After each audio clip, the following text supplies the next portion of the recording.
मूल्य सिंह यादव मेमोरियल प्रशिक्षण संस्थान की ऑनलाइन क्लासेज में आपका स्वागत है। हरिहर नारायण व्यास, मैं बायो टीचर हूँ आपका।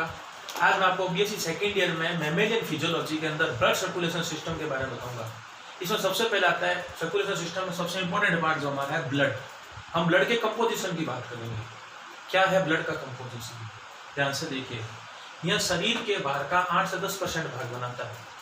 ब्लड पूरे शरीर का 8 से 10% भाग बनाता है। एक स्वस्थ मनुष्य में 5 से 7 लीटर, आई रिपीट 5 से 7 लीटर तक ब्लड होता है एक स्वस्थ मनुष्य में। यह मनुष्य की धमनियों और शिराओं में बहता है। नर में इसका घनत्व 1.057 होता है, घनत्व मीन्स डेंसिटी। फीमेल में इसकी डेंसिटी होती है 1.053।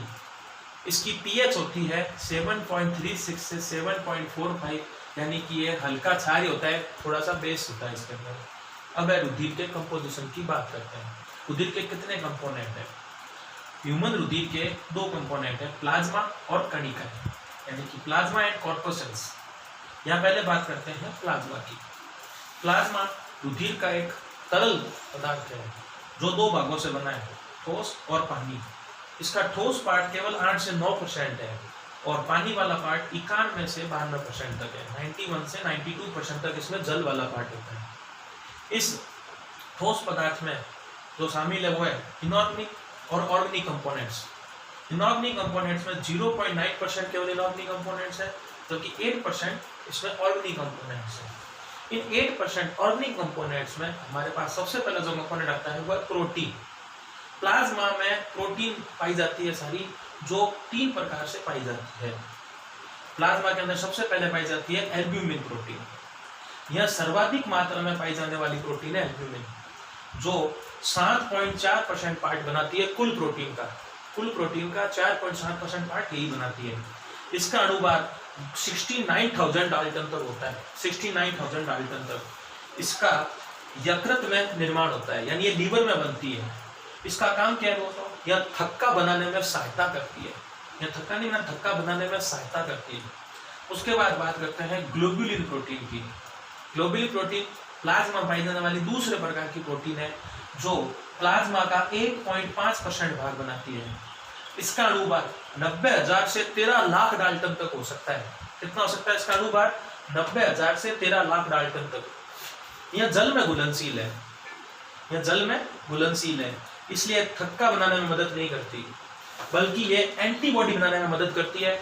ये जो प्रोटीन है ग्लोब्यूलिन प्रोटीन, ये हमारे शरीर की एंटीबॉडी बनाती है, अर्थात हमारे शरीर को बाहरी रोगों से लड़ने में रक्षा करती है। इसके अंदर अल्फा 1, अल्फा 2 प्रकार का समूह है, एक बीटा ग्लोब्यूलिन प्रकार का समूह है, एक गामा ग्लोब्यूलिन प्रकार का समूह है। 3 प्रकार के इसमें समूह पाए जाते हैं। उसके बाद बात करते हैं तीसरा प्रकार का प्रोटीन, फाइब्रिनोजन की। फाइब्रिनोजन प्रोटीन सबसे इंपॉर्टेंट प्रोटीन है हमारे शरीर के लिए, क्योंकि ये रक्त का थक्का बनाता है, शरीर में रक्त का थक्का बनाता है। इसकी प्रकृति ग्लोब्यूलिन के समान ही होती है। इसका जो नेचर है ग्लोब्यूलिन के समान ही होता है।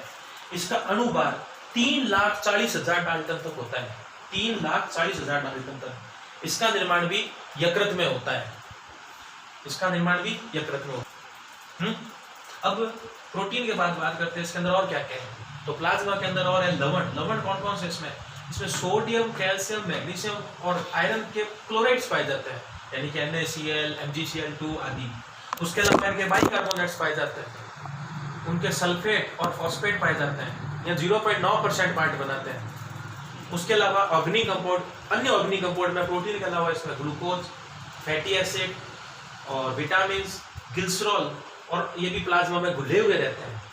उत्सर्जी पदार्थों के रूप में इसमें urea, uric acid, ammonia, amino acid और क्रिएटिनिन पाए जाते हैं। इसमें सभी प्रकार के हार्मोन, जितने भी हमारी अंतःस्रावी ग्रंथियां हार्मोन स्रावित करती है, वो सारा रुधिर के प्लाज्मा में ही स्रावित करती है। उसके अलावा एंजाइम, एंजाइम के रूप में इसमें देखो जितने भी हमारे कार्यक्रम के एंजाइम है, लाइपेज, डायस्टेज, ग्लूकोलेज, प्रोटीएज, वो सारे इसी में पाए जाते हैं। सारे एंजाइम इसी में पाए जाते हैं।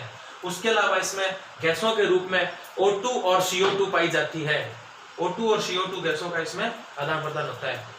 रुधिर प्लाज्मा में सबसे बड़ी जो चीज पाई जाती है वो है एंटीजन और एंटीबॉडी, क्योंकि रुधिर प्लाज्मा का काम शरीर के बाहरी तत्वों को नियंत्रित भी करना है। तो इसमें बाहर से आने वाले एंटीजन से लड़ने के लिए एंटीबॉडीज पाई जाती है, तो शरीर के लिए आवश्यक एंटीजन भी इसी में ही पाए जाते हैं। उसके बाद हम बात करते हैं आज प्लाज्मा के बाद कणिकाओं की, रुधिर कणिकाएं। जैसे रुधिर प्लाज्मा की बात होती है, हमारी बात हो जाती है कणिकाओं की। दूसरा पार्ट है कणिकाएं।